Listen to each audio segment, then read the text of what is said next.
Me llamo Marina Castillo. Tengo 41 años.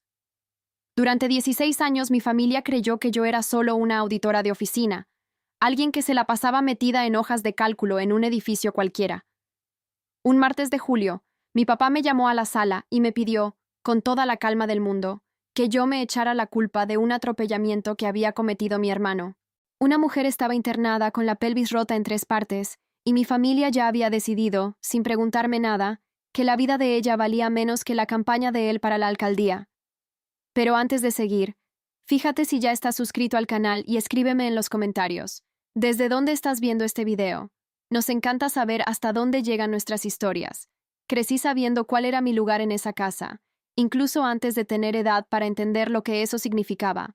Mi hermano Rodrigo es 2 años menor que yo, y desde chiquito lo trataron como si hubiera nacido con un sello de garantía pegado en la frente. Él fue el niño que iba a llegar lejos.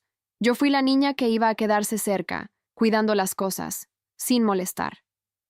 Mi papá, Renato Castillo, es dueño de una cadena de agencias de autos en el interior de Michoacán, y desde que tengo memoria, él habla de inversión como quien habla de amor. Invirtió en Rodrigo. Le pagó un intercambio, un curso de oratoria. Le pagó toda la precampaña cuando mi hermano decidió postularse para presidente municipal de nuestro pueblo, Villa Hidalgo, un pueblo chico donde todo mundo se conoce y donde el apellido pesa más que el currículum. En mí, mi papá nunca invirtió nada. Cuando dije que iba a estudiar Derecho, se rió y me preguntó si no prefería una carrera más corta, para que ya fueras ayudando en la casa. Lo hice como pude, trabajando de día, estudiando de noche, sin un peso de ayuda. Me titulé, pasé un examen de oposición federal después de 4 intentos, y nunca le conté a nadie de mi familia a qué me dedicaba en realidad. Dejé que todos pensaran que yo era nomás una empleada de gobierno cualquiera, trabajando con papeleo, como le gustaba resumirlo a mi mamá con las vecinas. Fue más fácil así. Si yo no contaba nada, nadie tenía nada que usar en mi contra, y nadie tenía de qué sentirse orgulloso tampoco. Pensé, por mucho tiempo, que eso era protección. Hoy sé que era solo una forma bonita de decir que había dejado de intentar que me vieran. Aquel sábado de julio yo había ido a Villa Hidalgo porque mi sobrina, hija de Rodrigo, cumplía 10 años y me había mandado una invitación escrita a mano, con esos corazones chuecos que solo hacen los niños. Pedí permiso en el trabajo, agarré carretera y fui. No veía a mi familia en persona desde hacía casi 2 años. La casa de ellos es grande, un rancho remodelado, con un portón eléctrico enorme y una de esas chapas digitales que registra la hora de entrada y salida de cada persona. Mi mamá, Celia, siempre le gustó la tecnología por seguridad, decía ella. Yo no sabía, en ese momento, cuánto iba a importar eso después. La fiesta estuvo grande, con banda, carne asada y gente de la política saludando a mi hermano como si ya hubiera ganado la elección. Mi papá me presentó con un regidor diciendo, «Esta es mi hija mayor, trabaja con unos papeles allá en Morelia», y lo dejé pasar, como siempre lo dejaba pasar. Me quedé poco tiempo en la fiesta principal, platiqué con mi sobrina, le di su regalo, y me fui a la parte más tranquila de la casa, cerca de la alberca, donde estaba mi mamá con unas tías. Como a las 10 de la noche la fiesta ya se había vaciado bastante. Rodrigo seguía ahí, tomando más de lo que debía, riéndose fuerte, saludando a operadores electorales. Escuché de lejos a mi mamá comentándole a una tía que él necesitaba calmarse, pero nadie dijo nada más fuerte que eso. Me fui a dormir al cuarto de visitas como a las 11. Como a la 00:30, me desperté con el sonido del portón eléctrico abriéndose. No le di importancia, pensé que era algún invitado que se iba tarde. Pero como 40 minutos después, escuché el motor de un carro entrando otra vez, medio mal, cortando la curva de la cochera con un rechinido de llanta que no es normal. Escuché voces bajitas en la cocina, como de quien intenta no despertar a la casa. No sonaba a pleito, sonaba a acuerdo. No le di muchas vueltas y volví a dormirme. El domingo en la mañana, cuando bajé a desayunar, el ambiente de la casa era distinto. Mi papá estaba encerrado en su despacho desde temprano, algo que él nunca hace un domingo. Mi mamá estaba revolviendo un café que ya se había enfriado hacía rato, solo por tener las manos ocupadas. Rodrigo no apareció. Dijeron que estaba mal del estómago por tanto alcohol en la fiesta. Prendí la tele de la cocina mientras esperaba que se hiciera el café, y el noticiero local estaba dando una nota. Una mujer de 54 años había sido atropellada como a la 00:30 en la carretera que pasa cerca del rancho de mis papás, y la habían dejado ahí, sin que nadie se detuviera a auxiliarla. Estaba internada en estado grave, con fractura múltiple de pelvis. Los testigos hablaban de una camioneta oscura que pasó a alta velocidad. Mi papá tiene una camioneta oscura, idéntica a la que estaba estacionada de forma chueca en la cochera esa mañana, con un rayón nuevo en el costado derecho y el faro delantero roto. Me quedé parada sosteniendo la taza, sintiendo cómo la casa cambiaba de temperatura a mi alrededor, como solo sabe sentirlo quien creció esperando el próximo problema. Fui a la cochera antes de terminar el café. La camioneta estaba ahí, sucia de una forma rara, como si alguien hubiera intentado limpiarla a las carreras y se hubiera rendido a medio camino. El faro roto, un pedazo de plástico faltante. Puse la mano en el cofre y sentí que todavía estaba un poco caliente, lo cual no tenía sentido para un carro que debía estar parado desde la noche anterior, a menos que lo hubieran movido de nuevo temprano en la mañana. Mi mamá apareció detrás de mí sin que la escuchara. Me puso las 2 manos en los hombros, con ese cariño que solo usa cuando quiere algo muy grande de mí, y me dijo bajito, casi en un susurro, como si me estuviera protegiendo de algo: «Hija, tenemos que hablar. Vente a la sala». Fue ahí, en esa sala de visitas con sillón blanco, donde nadie se podía sentar de verdad, donde mi familia empezó a desarmar mi vida pedazo por pedazo, pensando que yo no tenía nada que perder. En la sala ya estaba esperando un hombre que reconocí de inmediato: Osvaldo Peralta, abogado de la familia desde antes de que yo naciera, el mismo que resolvía multas, contratos, el divorcio de un tío, todo. Estaba con una libreta en la mano y un café de mi mamá ya por la mitad, lo cual significaba que llevaba rato ahí, llamado antes de que a alguien se le ocurriera siquiera hablar conmigo. Mi papá entró poco después, serio, sin darme los buenos días. Se sentó en su sillón de siempre y se quedó mirándome como quien hace cuentas mentales. Y fue exactamente eso lo que hizo, una cuenta, en voz alta, frente a mí. Él tiene toda la campaña armada. Las encuestas lo tienen arriba. Tú trabajas con papeles, no tienes hijos, no tienes nada que una condena vaya a arruinarte de verdad. Así, con esas palabras casi exactas, mi papá resumió 41 años de mi vida en una frase de ventaja contable. Osvaldo sacó una hoja de la carpeta y la volteó hacia mí, sobre la mesita de centro. Ya estaba escrita a máquina, ya tenía fecha. Era una confesión, en primera persona, diciendo que yo había tomado prestada la camioneta durante la fiesta, que no conocía bien el camino, que me había asustado después del impacto y había huido del lugar sin darme cuenta de la gravedad. La leí 2 veces. Alguien había puesto la palabra pánico en mi boca antes de que yo despertara del todo esa mañana. Mi mamá se acercó a mí, me volvió a tomar de los hombros, con ese cariño que dolía más que un grito, y me dijo bajito que solo tenía que decir que había sido yo la que manejaba. Le pregunté si entendía lo que me estaba pidiendo. Me dijo que lo entendía perfectamente, y que era justo por eso que tenía que ser yo.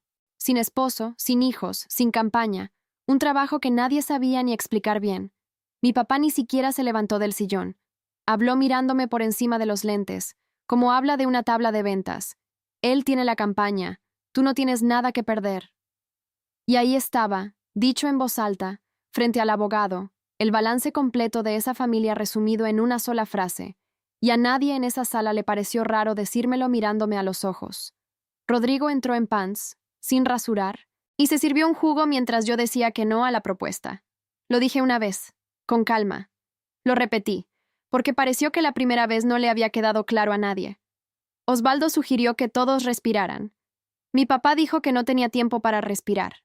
Y mi hermano, recargado en la barra con el vaso en la mano, me miró casi con lástima, como se mira a un perro haciendo mal un truco, y dijo: «¿Y quién te va a creer a ti al final?». Agarré mi bolsa de la silla. Llegué hasta la puerta de la sala, y fue ahí donde mi papá soltó la frase que me detuvo con la mano en la manija. Él ya dio su declaración esta mañana, tu nombre está ahí. Me volteé. Osvaldo no pudo verme a la cara, y así supe que era verdad y que él había ayudado a redactarla. Rodrigo le había dicho a un policía que su hermana, que estaba de visita, había salido con la camioneta cerca de la medianoche, medio perdida en el camino, sin conocer bien la zona. No era una acusación directa. Era peor que eso. Era un detalle generoso, dado por una familia cooperativa. Me quedé parada en esa puerta haciendo la cuenta que ellos estaban seguros de que yo no iba a poder hacer. El carro estaba a nombre de mi papá, pero fue él quien me lo prestó antes, públicamente, frente a los invitados, para ir por hielo, cosa que de hecho pasó más temprano esa noche, antes de que terminara la fiesta.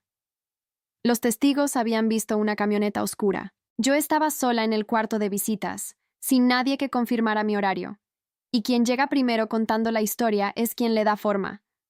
Todos los demás después solo terminan discutiendo. Mi papá me vio la cara pensando que estaba viendo miedo.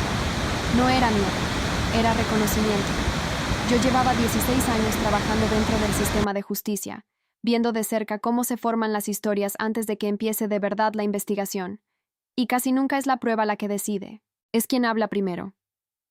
Volví a poner mi bolsa en la silla, no porque ellos hubieran ganado, sino porque irme de ahí esa mañana habría sido el regalo más valioso que les podía dar. La hermana de fuera que vino a una fiesta y huyó al día siguiente. Ellos conocían una versión mía de 16 años atrás, y nunca se habían tomado la molestia de verificar si todavía existía. Ese fue su primer error. No fue el más caro.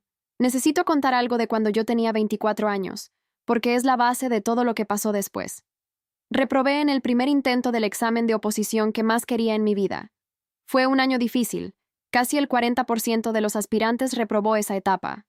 Debió haber sido solo un detalle cualquiera en una vida cualquiera. Pero mi papá estaba a 6 semanas de cerrar un contrato importante con un político de la región, y un hombre de negocios necesita una historia que lo humanice frente a los demás. En una reunión de la Cámara de Comercio, frente a unas 100 personas que le compraban carros, contó que su hija mayor había ido a presentar un examen de gobierno y no había pasado. Se rió, se encogió de hombros, dijo, «No todos nacen para eso». La sala se rió con él. Fue exactamente el tipo de calidez que él necesitaba en ese momento. Mi mamá estaba a su lado.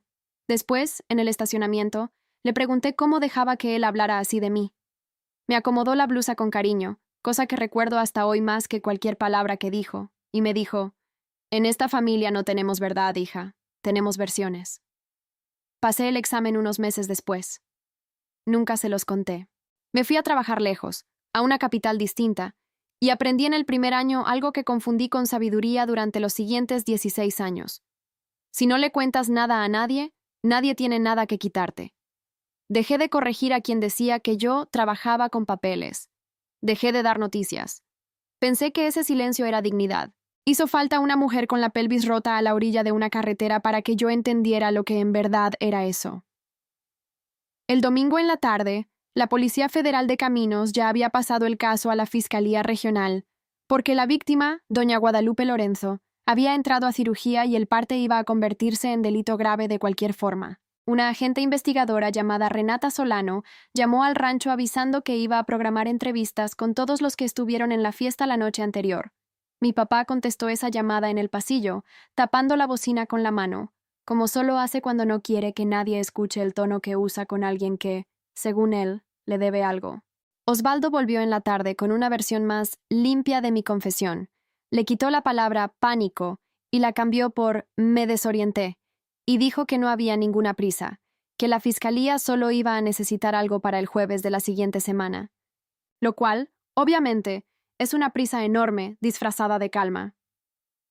Fui a la parte de afuera de la casa y le llamé a una excompañera de la facultad, Beatriz Andrade, abogada penalista que conocí por un caso antiguo y cuya capacidad nunca había olvidado. Le conté todo en pocos minutos. Me hizo 2 preguntas, si ya había hablado algo con algún investigador y si había tocado el carro. No había dicho nada. Solo había puesto la mano en el cofre. Me dijo, perfecto, no toques nada más. Y me dijo que llegaría al pueblo en 2 días. Me quedé ahí sentada mirando la camioneta rajada al fondo de la cochera.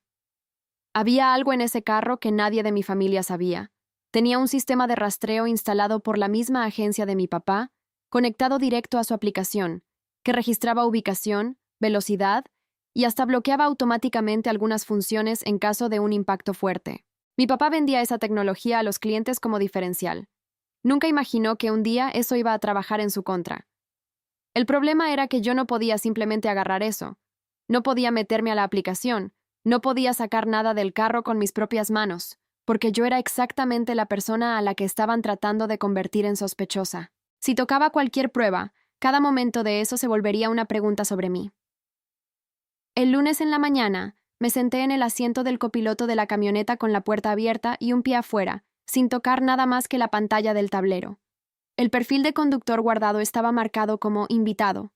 El asiento estaba corrido 4 dedos más adelante de como mi papá acostumbra manejar. Y en el menú de dispositivos conectados por Bluetooth, había un aparato que no estaba ahí el viernes. El celular de Rodrigo, conectado a las 23:58, desconectado a las 0:41. Me quedé viendo eso un buen rato. Apagué la pantalla, salí del carro, y no saqué absolutamente nada de adentro. Y esa fue la decisión más importante de toda la historia. Así que necesito explicar por qué. Soy fiscal.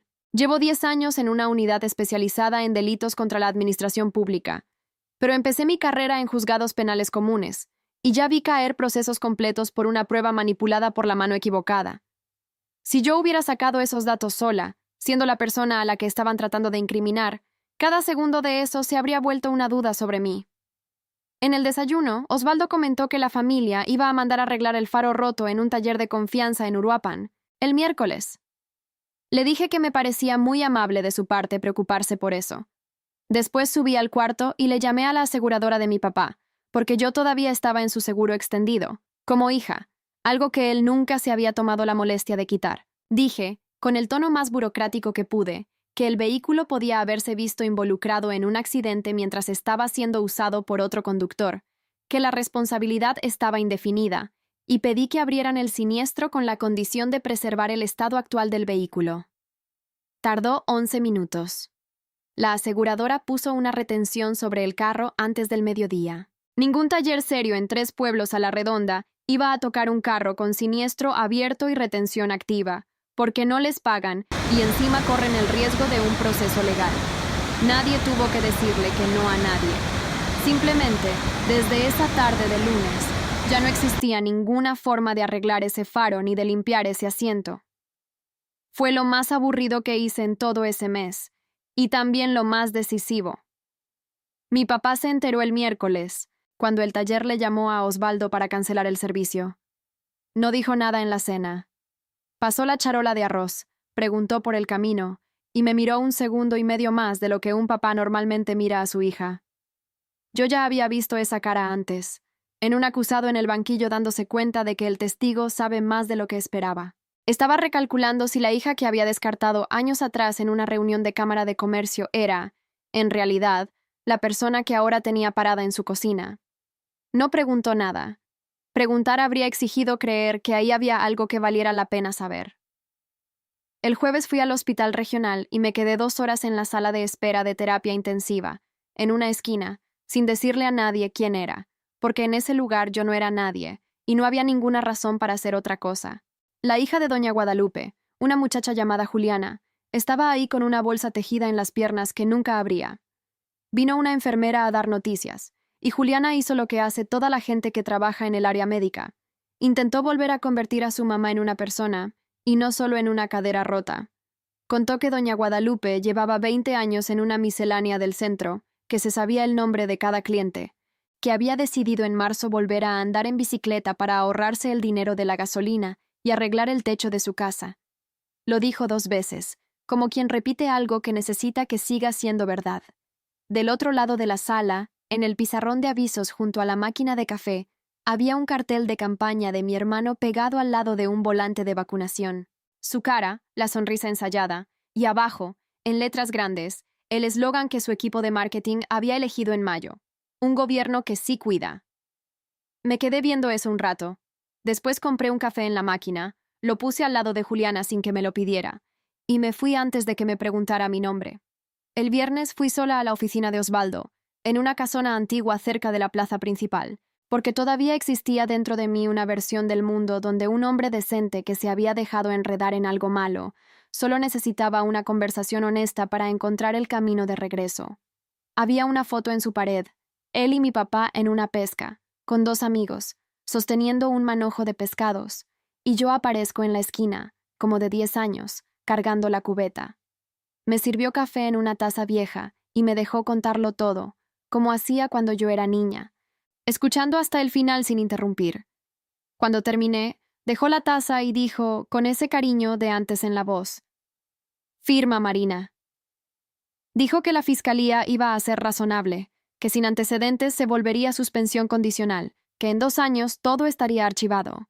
Dijo que era la versión que salva a todos. El hombre que me enseñó a andar en bicicleta estaba, sin darse cuenta de la ironía de su propia frase, explicándome con mucho cariño por qué debía cargar con un delito que no cometí. Sobre su escritorio, pegado en una carpeta amarilla, había una nota con el membrete de la Fiscalía de Uruapan, y el nombre del fiscal de guardia esa semana era Víctor Ramírez, compañero de la facultad de mi papá, padrino de bodas de un primo, gente que se conocía desde antes de que yo naciera. Beatriz llegó esa misma tarde y se instaló en un hotel del pueblo de al lado. Me hizo repetir todo otra vez, anotando en un cuaderno con una letra que no lograba leer al revés, y después me dijo, sin rodeos, el verdadero tamaño del problema. Primero, si yo misma sacaba cualquier dato de ese carro, me convertiría en la acusada manipulando su propia prueba, y cualquier abogado competente iba a convertir el resto del juicio en una discusión sobre mis manos. Segundo, la fiscalía local tenía un fiscal que era amigo cercano de mi papá desde la universidad, y un proceso puede quedar separado en un cajón así por mucho tiempo, sin que nadie técnicamente cometa ningún error. Tercero, y en esto fue muy cuidadosa, yo soy fiscal de carrera, así que no podía usar eso a mi favor. Nada de llamadas a colegas, nada de conversaciones de pasillo, nada que después pudiera describirse como fiscal usando su cargo para defenderse. Le dije que yo tenía la verdad y ninguna manera de hacerla caminar. Me contestó que un dato se puede cuestionar todo el tiempo, cadena de custodia, manipulación, pero un testigo bajo protesta de decir verdad es otro animal. Dijo que tarde o temprano ese caso iba a necesitar mi rostro. El mismo rostro que llevaba 16 años quitando de cualquier retrato. Hicimos la extracción en un taller certificado en Guadalajara, lo bastante lejos como para que nadie de nuestro pueblo lo conociera. Beatriz contrató a un perito particular, un muchacho llamado Fabián Mireles, que trajo su propio equipo y una cámara en tripié grabando todo el procedimiento de principio a fin. Fotografió el faro, el rayón del costado, la posición del asiento, la lista de dispositivos conectados, todo antes de tocar una sola pieza. Después retiró el módulo de datos y la tarjeta de memoria del sistema de rastreo. Cuando terminó, extendió todo en la palma de su mano hacia mí, y me quedé parada en ese patio, sosteniendo toda la noche del sábado anterior en la palma de mi mano por unos 10 segundos. Fabián me preguntó si quería ver el contenido antes de sellarlo. Le dije que no. Beatriz levantó una ceja, que en ella ya es un grito. Le expliqué que si yo veía eso primero, cada respuesta que diera de ahí en adelante sería una respuesta que tuve tiempo de moldear, y que algún día alguien me iba a preguntar bajo protesta si había visto el contenido antes de contar mi versión, y yo quería poder decir que no. Fabián puso todo en un sobre sellado, firmó y le puso fecha a la cinta de seguridad. Beatriz firmó abajo, y lo guardaron en la caja fuerte del carro rentado de ella. Yo no sabía lo que había ahí, solo sabía lo que ese carro había visto despierto esa noche. El domingo hubo una comida familiar, no una junta de emergencia, una comida de verdad, con mantel bueno y pollo asado, ese que me gustaba desde niña y que no se servía en esa casa desde hacía años. Mi mamá sacó del armario el álbum de fotos grueso y lo puso en la punta de la mesa como si fuera un plato más. Mi sobrina se quedó despierta hasta más tarde de lo normal. Mi papá preguntó por mi trabajo y escuchó la respuesta completa, algo poco común. Rodrigo pasó el arroz y me dijo que le gustaba mi corte de pelo. Fue la sala más cálida en la que había estado con esa gente en muchos años, y cada grado de eso era intencional. Después de que mi sobrina subió a dormir, mi mamá puso la mano en la mesa e hizo la oferta. Osvaldo había hablado con el fiscal amigo, un acuerdo con pena mínima, sin cárcel, trabajo comunitario, todo archivado en 2 años.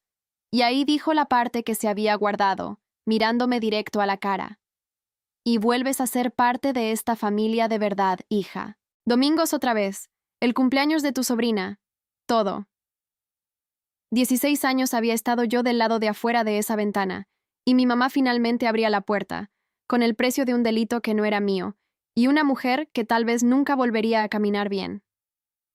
La parte aterradora no fue la propuesta. Gente peor ya había intentado manipularme en situaciones mucho más difíciles. La parte aterradora fue sentir sentada en esa mesa con el pollo y el arroz, cuánto seguía existiendo en mí unas ganas reales de aceptar eso, y darme cuenta, ahí mismo, de que ellos siempre supieron exactamente el tamaño de esas ganas. Doña Guadalupe salió de la segunda cirugía un martes. Le pusieron una placa de titanio en la cadera.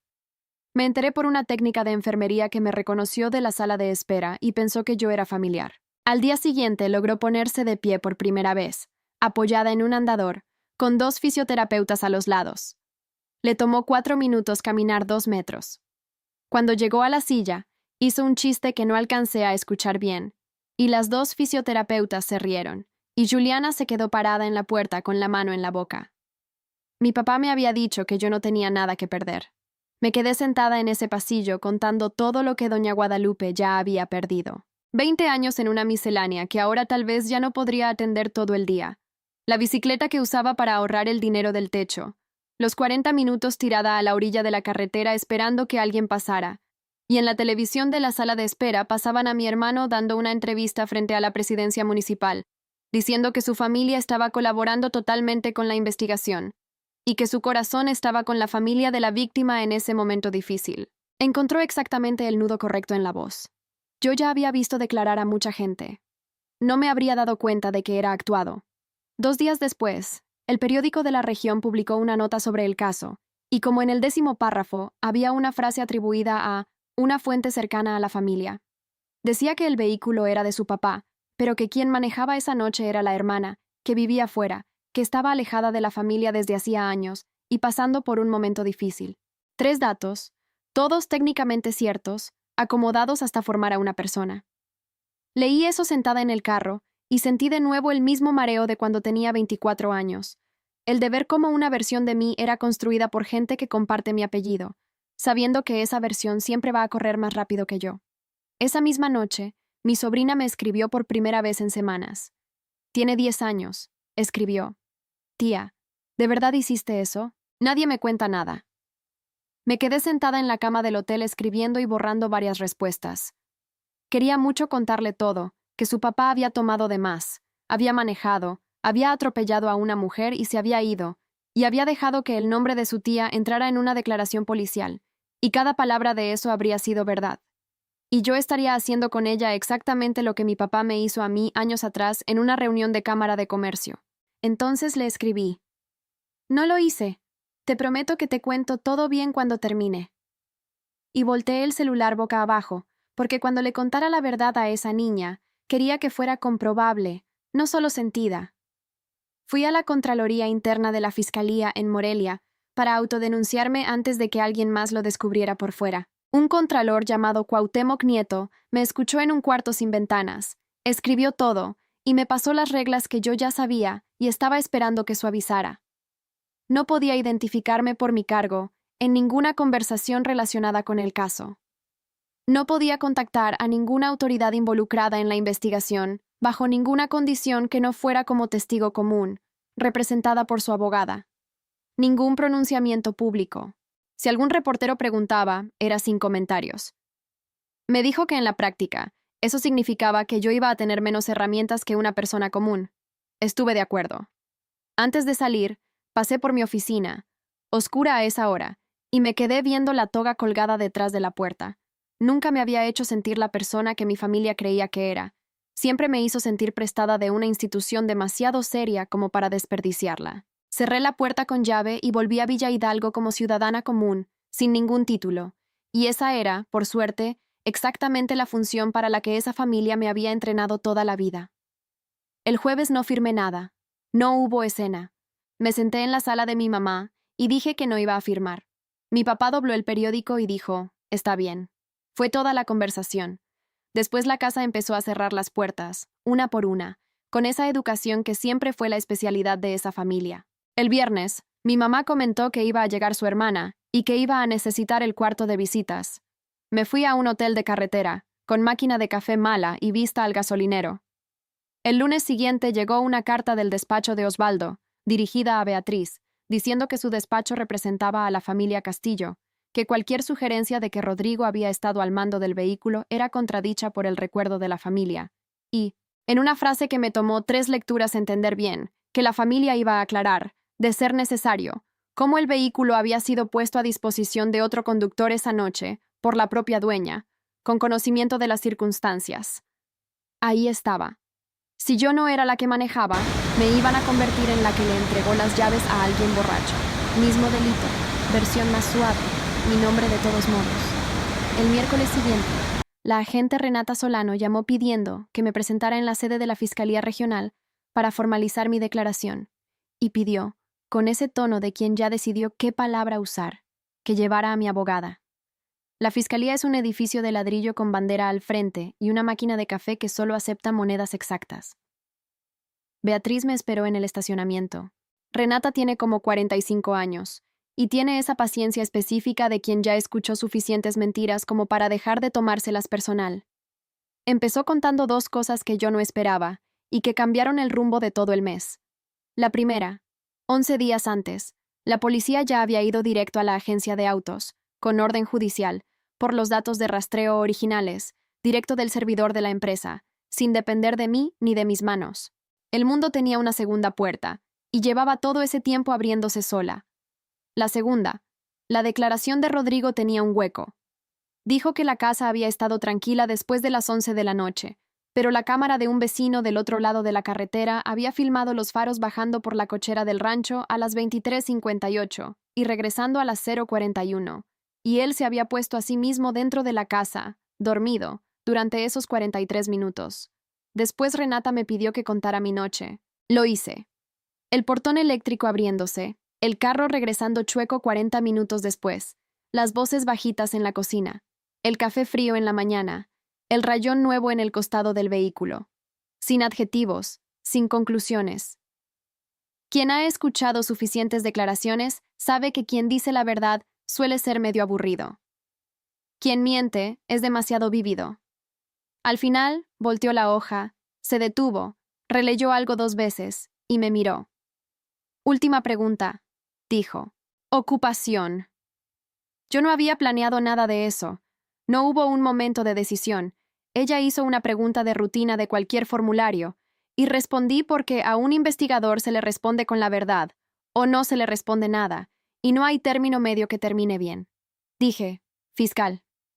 La sala se quedó callada como 4 segundos, mucho tiempo en un cuarto pequeño. Renata anotó. Preguntó en qué jurisdicción. Respondí. Volvió a anotar. Solo tuvo una pregunta más, y fue buena, porque eso no estaba en el expediente. Respondí que era porque nadie lo había preguntado antes. Cerró la carpeta y nos acompañó hasta la puerta. En la salida, me dio la mano y dijo, «Gracias por venir, licenciada». Mi mamá estaba en la recepción. Había ido sola, sin avisarle a nadie, a sentarse en una silla de plástico junto a la máquina de café, para estar disponible, para enterarse de qué estaban diciendo de su familia. Estaba a unos 6 metros. Escuchó todo. Vi en la cara de mi mamá una expresión que ya había visto 1000 veces desde adentro de mi oficina y nunca una vez en ella. No era orgullo. El orgullo es distinto. Era recálculo. La cara exacta de quien mueve un elemento de la columna de pérdidas para intentar entender rápido cuánto vale ahora. Dijo mi nombre una vez. Yo seguí caminando. Mi papá me llamó esa noche pidiéndome que fuera a la casa. Fuimos a la terraza, con la puerta cerrada y la luz del patio encendida. Me pasé todo el camino preparándome para el tipo equivocado de reacción. Pensé que se iba a sentir humillado, o molesto por la omisión, o que iba a decir alguna frase de arrepentimiento por no haberlo sabido. Mi papá quedó encantado. Dijo que aquello era extraordinario. Lo repitió 2 veces, y se puso a trabajar. ¿Entiendes lo que esto cambia? Una fiscal que asume responsabilidad por un accidente trágico, que da la cara, que no se esconde detrás del cargo. Dijo que se podía reenmarcar en una semana. Dijo que al fiscal amigo se le podía convencer. Dijo que la historia dejaba de ser una familia encubriendo a un candidato y se convertía en una familia de servidores públicos, y que los votos de mi hermano solo iban a subir porque el elector perdona a la familia que asume sus errores. Había encontrado la forma de sacarle provecho a mi cargo. 16 años sin saber a qué me dedicaba, y en una hora ya había calculado el precio. Su conclusión era que yo valía más como confesión, con título anexado, que lo que alguna vez había valido como hija. Me quedé sentada en el barandal de la terraza, dejando que terminara. Fue ahí donde dejé de tener esperanza. No fue en la cocina, no fue con la carta, no fue con la nota del periódico. Solo dijo en voz alta lo que de verdad pensaba, y la esperanza se fue sola. Pasaron dos cosas esa semana. El miércoles, el fiscal Víctor Ramírez dio un comunicado a la prensa diciendo que el caso seguía en análisis y que por el momento no habría denuncia. Usó la palabra tragedia y la expresión comunidad de luto, cuando doña Guadalupe no había muerto, y nadie del periódico preguntó al respecto. El viernes, Osvaldo presentó una nueva carta afirmando que 4 miembros de la familia Castillo estaban listos para declarar que yo le había puesto el vehículo a disposición de Rodrigo esa noche, sabiendo que había tomado. 4, mi papá, mi mamá, mi hermano, y, porque hacía falta un cuarto y ella andaba cerca, mi tía Soledad, que se había ido a dormir a las 9 de la noche. Beatriz me explicó todo en una fonda cerca del hotel. La policía tenía una buena investigación, pero quien presenta la denuncia es la Fiscalía del Distrito, y la Fiscalía del Distrito acababa de anunciar públicamente que no iba a denunciar a nadie. La única cosa capaz de voltear ese juego era un testimonio tan limpio, tan público, que no denunciar saliera más caro políticamente que denunciar. Un testimonio registrado, bajo protesta, de una sola persona dentro de esa casa, cuya versión contradijera a las otras 4, sin nada que ganar con eso. Me dijo: tienes que ser tú, y tiene que ser en audiencia pública, o no pasa nada. Fue cuando entendí la forma que habían tenido los últimos 2 meses. Había una puerta todavía cerrada, y solo se abría desde adentro. Mi mamá apareció en el hotel un domingo por la noche, sola, sin el celular en la mano, algo que nunca le había visto en su vida adulta. Se sentó en la silla del cuarto, y por unos 10 minutos fue una persona que nunca había conocido. Habló de su infancia, de cuando mi abuelo la castigó una semana sin salir de la casa porque sacó una calificación baja en matemáticas. Después me miró y me preguntó si yo sabía lo que era ser la única inversión de esa familia. Yo lo sabía, desde el otro lado. No pidió perdón. Eso es lo que necesito que entiendas. En ningún momento de esa conversación mencionó a doña Guadalupe por su nombre. A lo que vino fue a negociar. Me dijo que aceptara asumirlo, que yo era lo bastante fuerte para sobrevivir siendo la fracasada, que ya llevaba años haciéndolo, que él no lo era. Y a la hora de salir, se vio de reojo en el espejo, se arregló el pelo, y el modo campaña le volvió a la cara como una luz que se enciende. La audiencia se fijó para un miércoles a las 9:30. El juzgado de Uruapan es un edificio antiguo, con escaleras en mal estado y pasamanos torcido, y en los escalones había un reportero de televisión de la capital. Alguien en el periódico había descubierto quién era yo. El encabezado de esa mañana traía la palabra fiscal en letras grandes junto a mi apellido, para siempre. Una mujer me acercó el micrófono y preguntó si tenía algún comentario sobre mi hermano. Dije sin comentarios. Preguntó si estaba ahí en mi función oficial. Dije que estaba como testigo. No me detuve. No respondí nada más, y no existe ninguna grabación mía diciendo algo sobre ese caso hasta el día de hoy. Fue toda la estrategia, y me costó más que cualquier otra cosa en esta historia. Adentro del juzgado, sentado en la primera fila, con un bastón sobre las piernas, estaba el esposo de doña Guadalupe. El fiscal especial designado, un hombre llamado Elías Bastos, había tomado el caso 8 días antes, después de una solicitud formal de excusa por conflicto de interés, y tenía la costumbre de hacer preguntas cortas. Me tomaron declaración a las 10:15. Conté todo en orden. El portón eléctrico abriéndose a la medianoche. El carro regresando chueco 40 minutos después. Las voces bajitas en la cocina. El café frío de la mañana. El rayón nuevo en el costado del vehículo. El asiento corrido 4 dedos. El celular de Rodrigo conectado a las 23:58. La confesión ya escrita sobre la mesa, con la palabra pánico cambiada después por me desorienté. No agregué opiniones a nada.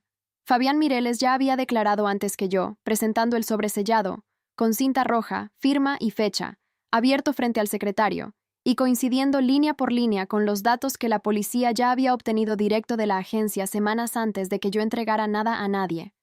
Después se levantó el abogado de Rodrigo para el interrogatorio, y fue exactamente a donde yo esperaba que fuera.